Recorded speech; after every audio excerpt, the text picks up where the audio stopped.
Glad to have you back. It's the Business Daily right here on Trust Television. And of course, we're looking at issues around telecom infrastructure.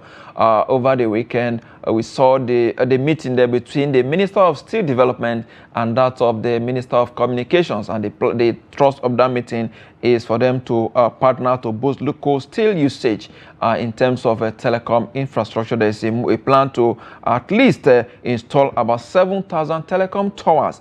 And they are calling for, the usage of local steel products there. And we're looking at the implication of this on the Nigerian economy. And I'm being joined in the studio by Idorenyin Ussoro. He's a telecom analyst and, of course, head business development at BCN. He joins me right here in the studio. Good morning, Mr. Ussoro. Thank you very much, my brother. Glad to have you, even though at a very last minute there, on short notice, you're able to be here. Glad to have you. Let's look at the meeting generally, bringing the Minister of Steel and that of Communication together. I mean, a plan to more like promote local content.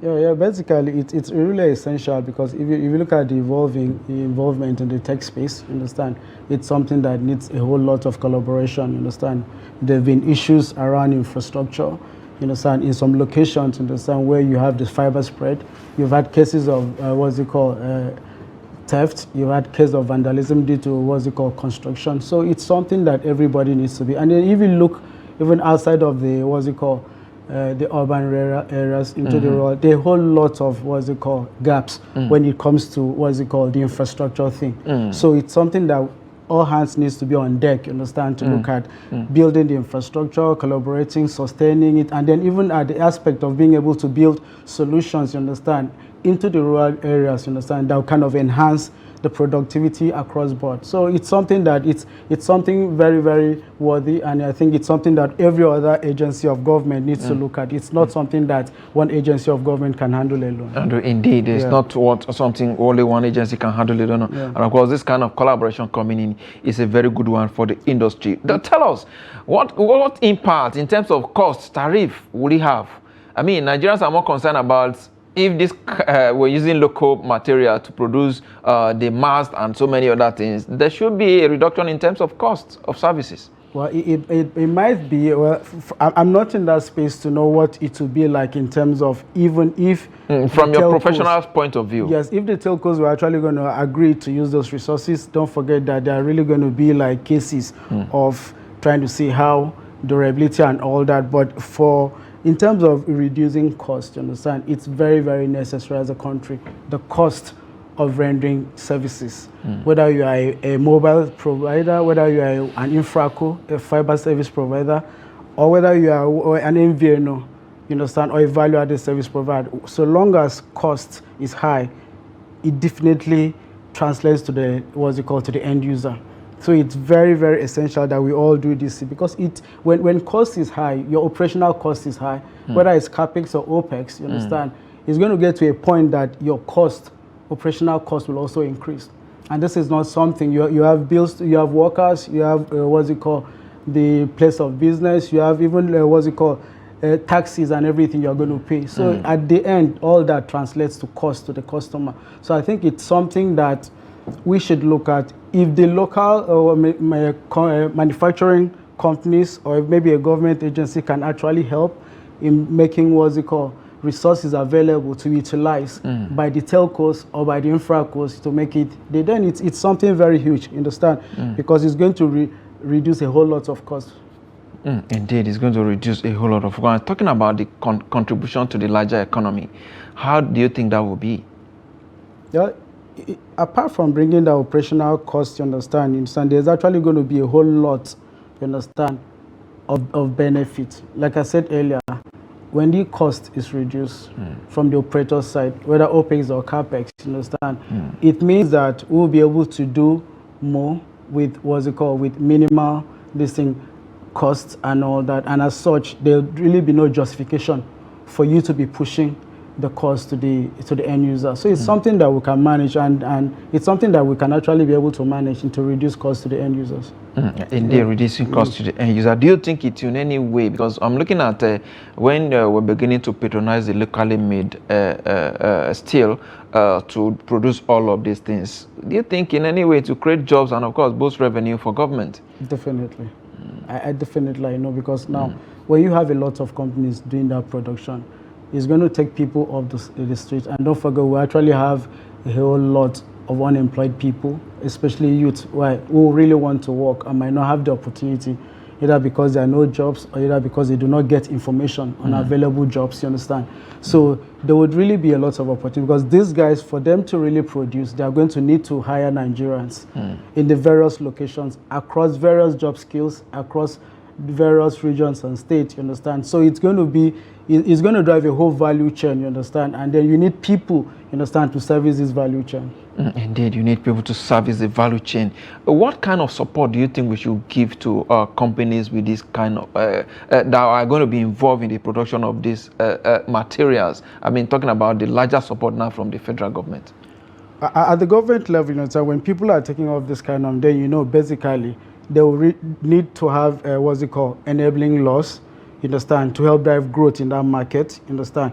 They need and then they need to have, like, should I use the word conducive environment, enabling laws, you understand, that okay, if we're importing this and these guys are willing to do this locally, then we should stop the importation on this, so that these guys can thrive and grow in the market, you understand. And then enabling policies too, that okay, now when you are bringing this, there should be some level of tax concession, you understand, okay, because this is the value you bring, we appreciate this value, so we can probably waive tax on some of these items or we can actually reduce it, you understand, because this is just helping to grow the larger economy, you understand. So, and enabling environments, like, okay, we have a lot of issues presently where you probably go to put up a telecom equipment and there's some people holding it to ransom to come settle them. But I think so this is actually part of where the enabling environment comes up, where government can actually talk with the leaders, both political and thought leaders across various disenchantment of the population. Okay, this is the value these guys bring. You understand? It's going to benefit the community. This is the value to your own people. There's going to be job creation. You understand? There's and don't forget, for every business ecosystem, you understand, when the company sets up, there's the people coming to work. That aspect grows. The people that will be there rendering services, residency, and all that. So it's a whole value chain. So when these communities are able to see this value, you understand, yes, it's something that government needs to create that enabling environment. And why do I say government?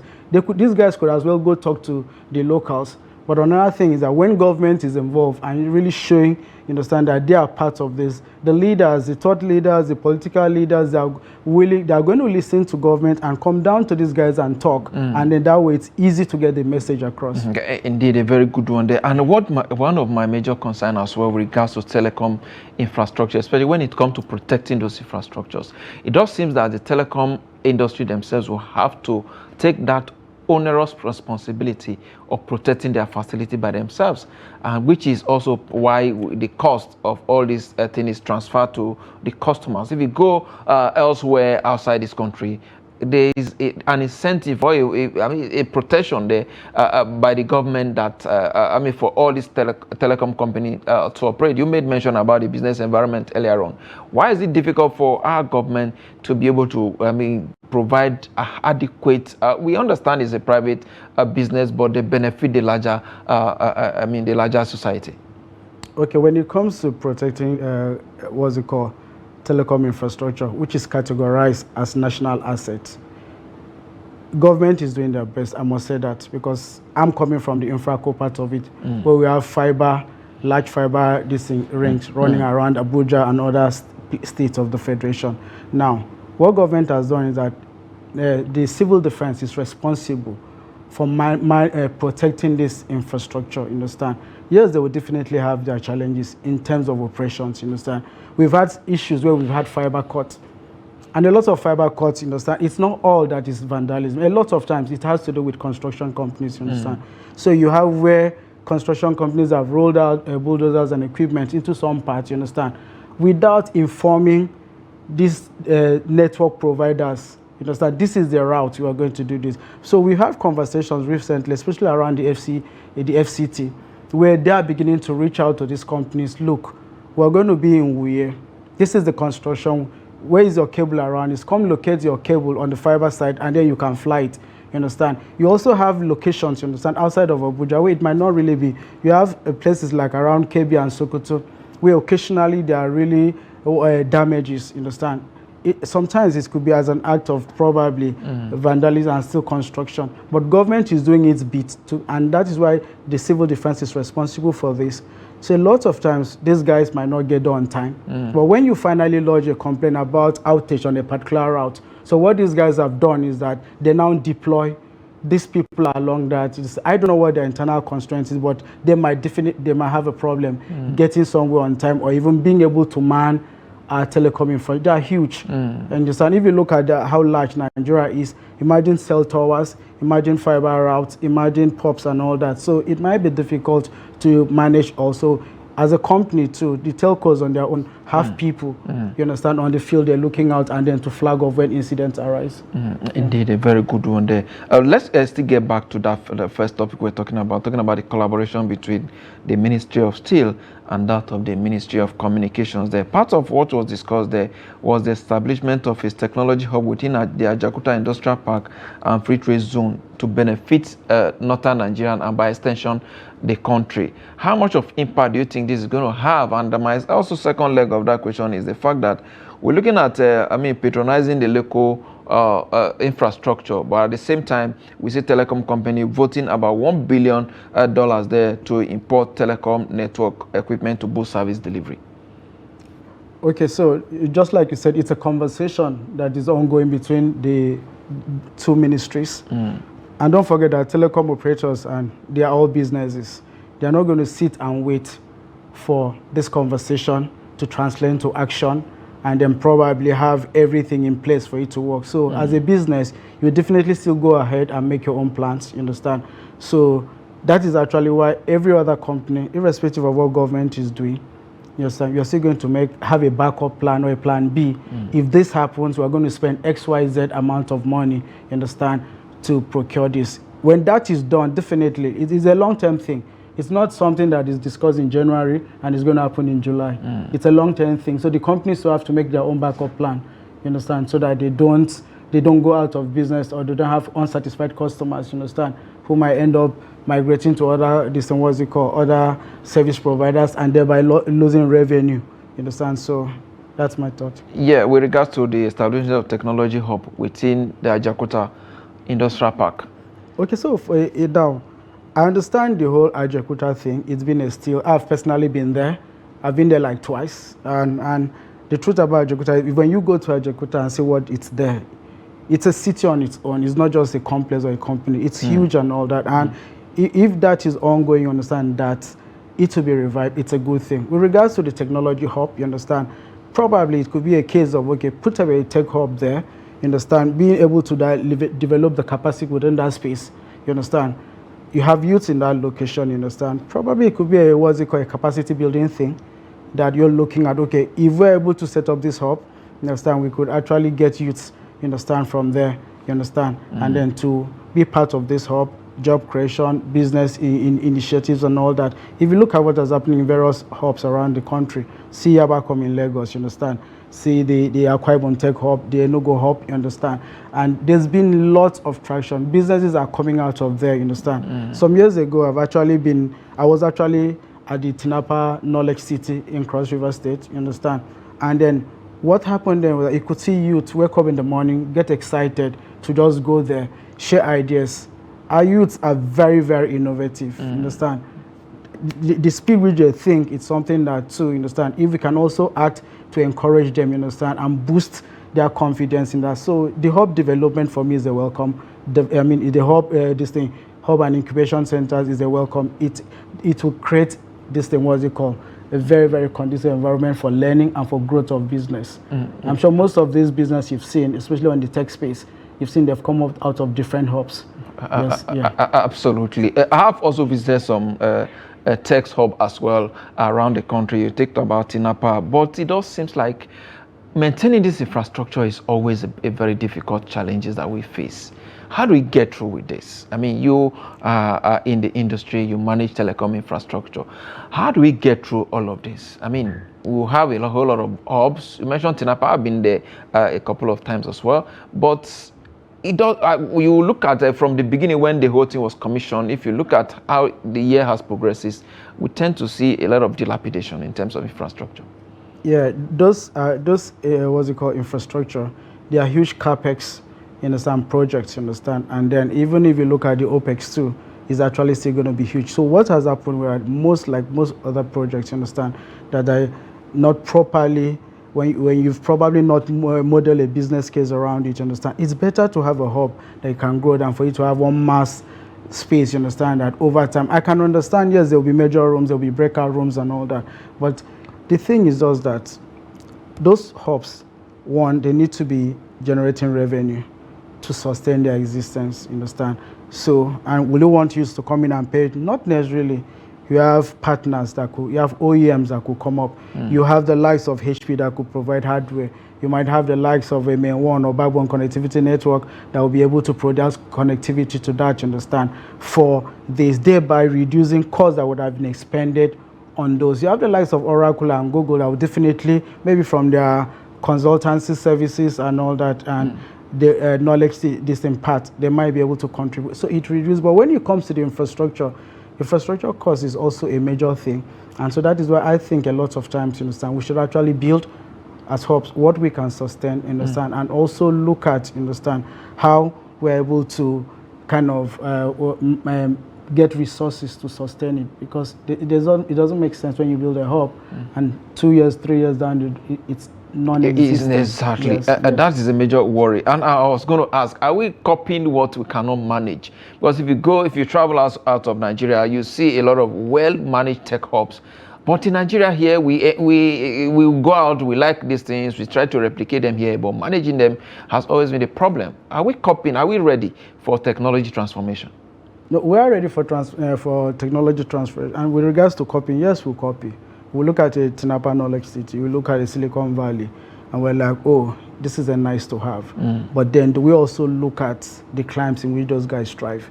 You have the, understand, if you look at Silicon Valley, you have, what's it called, you have companies work out of there, understand? But here, when we build a hub, it's like a project. Maybe a government has built a hub, a government is running it, it's manned by a commissioner for science and tech, it's manned by what's it called, ACICT, you understand, or a DG transformation, you understand. You make it a government thing. So government pays this, government pays for the infrastructure, pays salaries. No, it should be something that should be open, you understand. A technology hub in 2025 should be an incubation center where businesses come. Exactly. I have an idea, I come, I meet you there, you become my CTO, we start a company, we can run out of there temporarily, and then as we earn, we also help to sustain the space. So we're just copying, we're just doing projects, but a lot of that is also changing. When it comes to digital transformation, I think we're beginning to realize, understand that automation is not necessarily digital transformation, especially in the government space. You have a government agency that starts document management system, and what you hear, digital transformation. No, it's not. Digital transformation is a whole process, you understand. It's not just picking one item and all that. So we're coming to that aspect of digital transformation, knowing how we can leverage on tech for various ecosystems, you understand. Leveraging on what? Infrastructure first. And what is that infrastructure? Connectivity. Once in the first level of every digital transformation is that you must have connectivity for every other thing. The cloud service will ride on that. You understand, the collaboration, every other thing will ride on that. But we're getting it, and fortunately, government is listening. Right. You have people presently who are manning different tech positions in government. They're willing to learn for where they don't know, where they know, they're willing to improve on that. That's a very good one. As we begin to wrap up the conversation now, let's look at the rural connectivity. I mean, the access is still very, very poor in some places, to be honest. But let's look at the broadband penetration. How much do you think we have done in terms of connecting to rural communities? Well, I wouldn't say we've done much, you understand? And so if government is driving rural connectivity, you understand, well, basically going to be something that, okay, it's a project, it's a timeline, we're connecting X number of this. There's going to be need for infrastructure. You understand, to get those services there. You understand? So there's been policies, there have been conversations around that. I don't think we've done much, but then the government has promised to help that. And I'm also aware on the private side, there are companies too, you understand, that are willing to put up. But you know, for a company to go set up, they really need to look at the numbers. Take my village in Ikono, Akwa Ibom, for example, you understand? Which company will come to my village to put up a pop broadcast? There's no return on investment. As a person, yes, I might go to my village, I might mount a VSAT there to give them connectivity. I might get another company to deliver fiber to a pop. So that is actually going to be on me as ID. It's not, and then I don't expect to get numbers. But for the private companies, you need to show numbers. You understand? It's not a CSR for them. And for government, yes, it's something they are doing. And I think presently there's a whole lot of talk around that. And then we hope to see how that translates to this thing. What are actually the challenges in terms of rural connectivity or rural access? If you go to, well, in the north, maybe we can actually say insecurity in the northeast, northwest, and of course, north central, even the southeast is not also left out in that. What actually is the challenges with regards to getting telecom access to all these rural areas? I think first thing first is even the challenge we have also in urban areas. It's infrastructure.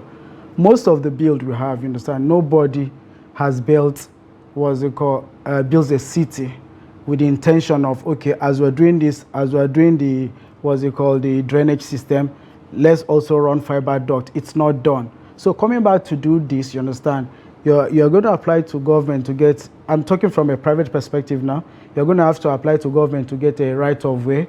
You understand, which you're definitely going to pay for to get that done, and then come back and lay the infrastructure. So it's expensive, but even on the government side too, most of the infrastructure we have are in the major cities. You understand? So if you're looking at, like, okay, take my state, you have a cable landing station in in Ibono, you understand? To even get this thing from there to Uyo, it's very, very high capex. Then imagine taking that from Uyo to my own village in the corner. It's high capex. So cost is actually a major factor. And then beyond cost, definitely you are still going to have case of vandalism. There are people who might not really know, oh, what is this? Understand? And I also think, as we also plan this, broadband, penetration thing, there should also be awareness. Just like we've done for other aspects of infrastructure. This is government, this thing, like what the power guys do. You understand? You can't vandalize electric. We should also do that for telecom infrastructure. Let people know, look, if this comes down, if you cut this cable, you understand, for whatever amount you think you're going to get in the market, you're also disrupting services that could, on education, could affect your own children, could affect people's workplaces, you understand? Could affect the financial services that are run there, you understand? Could even affect people's health, because the hospital there that is running e-health might not have something to be able to collaborate with other people outside of that locality. Quite a whole lot of awareness that need to do with regards to protecting our telecom facility, especially in rural communities. I must thank you, Idorenyin. You can call me ID for short. Everybody calls me ID. Ussoro, yes, Head of Business Development at BC, and of course a telecoms analyst. Thank you for your time on Business Daily. Thank you very much, and thank you for having me. Thank you so much. I appreciate it. With that is a wrap on the show today. We'll be back again tomorrow. I am Yusuf Akogu.